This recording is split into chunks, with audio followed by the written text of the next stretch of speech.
Hello, welcome back for another Warhammer Fantasy Battle Report.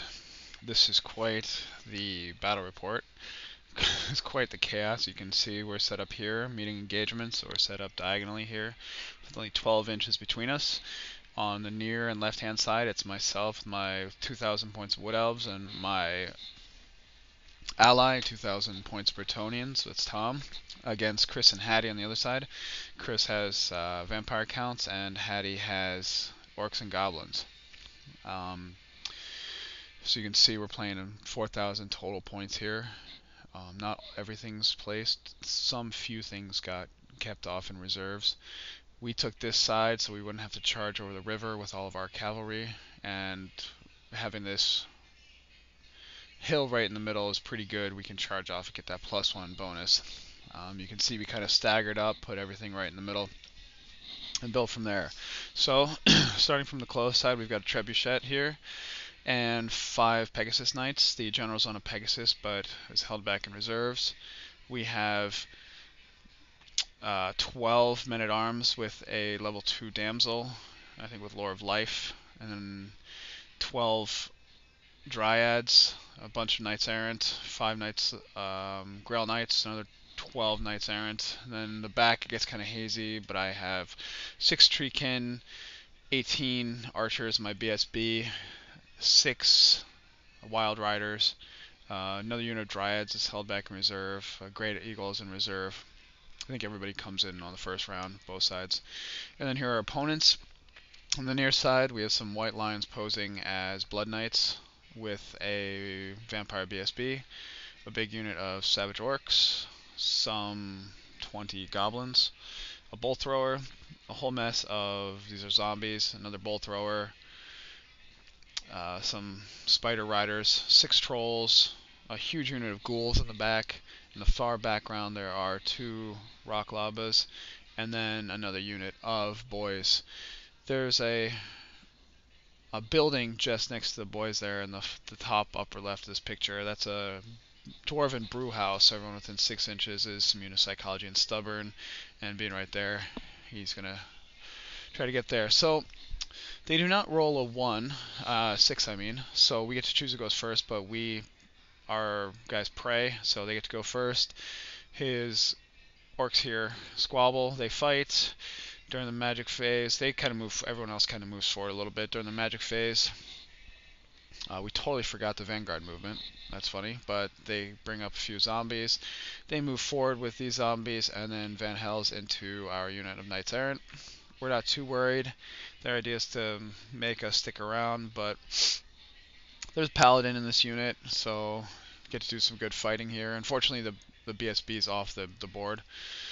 You can see there's the Orcs that move forward. They get in this building, and we just play hide and seek the whole time. I keep guys spaced around so he can't come out of the building on any side except for where I want to, and I make a little bit of a mistake. You'll see that later on. But we just kind of all dance around that building. This is just a picture I kind of like. It shows my big unit here of Glade Guard. I've given them the banner of, I forget what it's called, but +1 movement, and my BSB gives fear and 12, everyone within 12 inches, magic resistance 1. That's a Wood Elf thing. I think it's probably overkill in this case, and I would have been better served with a Hail of Doom arrows and a Warrior Bane bow. So I could shoot, and we'll see where that comes into play later. So we kill 10 guys, and with combat res we kill another 10 of these zombies. We're pretty happy, we're just mowing them down. So they realize they need to get cracking on this and try to raise some dead. You can see in the close side here, the Spider Riders are march blocking and charge redirecting our Grail Knights. It's now our turn 1. So we move forward here. I bring my Wild Riders around. These are some of the guys I forgot to Vanguard, which would have been pretty sweet.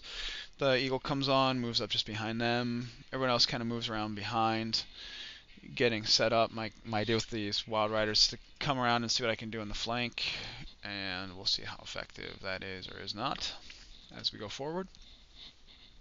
So we double charge this unit into the Ghouls. I move my Glade Guard forward just a little bit so I can try to shoot at the general over my guys through the woods. He's actually, he's that single model just on the other side of the woods, and he's a large target on not a Juggernaut, but a Abyssal Spectre or something. And so here, he's pretty tough. He's a large target, but that's a lot to be shooting through. So you can see this is the center of our board. We're mowing through these zombies. We've got our 5 Grail Knights are about to charge these Spider Riders. Our BSB has, for the Bretonnian sides, move forward. My Dryads move up into the middle here, trying to march block. We do not charge with the peasants, because we're afraid that if we charge, we're going to beat these guys, overrun, and maybe get in combat with the Blood Knights, and then everything will go really pear-shaped. In this combat, you can see we're not doing that well. We've lost a few knights. We've only killed a few guys. That's because there's a vampire in this unit. He's a little metal unit behind my Treeman, and he gives them all regeneration. So they're pretty tough to kill, but I direct all my attacks from 2 Treeman at the guy, kill him.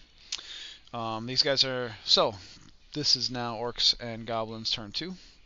These Savage Orcs pull out of this building. This is the only side they can come out of. They pull out and are facing me. They're going to cast a spell to give them like extra attack and always strikes first, which is pretty cool. So